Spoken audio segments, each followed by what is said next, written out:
President John Dramani Mahama has expressed deep concerns over escalating tensions in the Middle East, warning that the conflict is having far-reaching consequences beyond the region.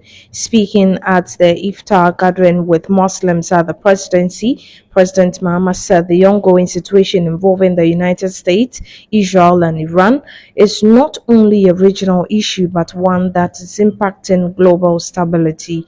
He noted that at a time when many parts of the world are grappling with uncertainty, it is important for countries like Ghana to remain committed to peace and stability. The president also called on Ghanaians, particularly Muslims observing Ramadan, to pray for peace both at home and abroad. He further urged for divine intervention to help resolve the crisis and bring relief to affected populations. At a time when many parts of the world are faced with conflict and uncertainty, we must continue to protect the peace and stability Ghana enjoys. I humbly ask for your prayers during this Ramadan for our country, for our leaders, and for other parts of the world that are afflicted by conflict, especially the Middle East. We're all concerned about what is happening in the Middle East. The conflict between US and Israel and Iran is affecting not only the Middle East, it's affecting the whole world.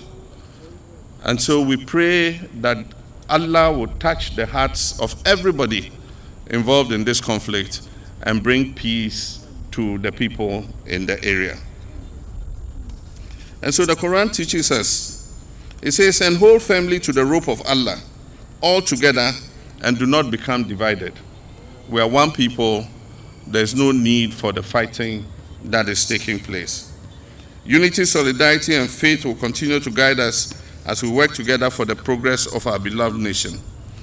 President John Dramani Mahama used the occasion of Ramadan to call for a renewed sense of moral responsibility, discipline, and integrity in Ghana's national life, linking the spiritual lessons of the holy month to the country's governance and development agenda. As we observe Ramadan, we're also reminded of the importance of renewal and moral responsibility in our national life.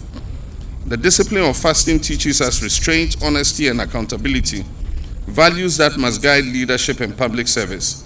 And let me go to the Quran again.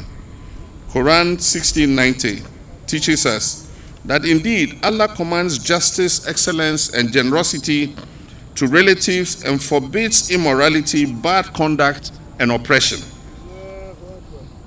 These are values that strongly resonate with our national aspirations to reset our country's path, restore integrity in governance, and build a more just and prosperous society. Ramadan is a time of generosity and compassion.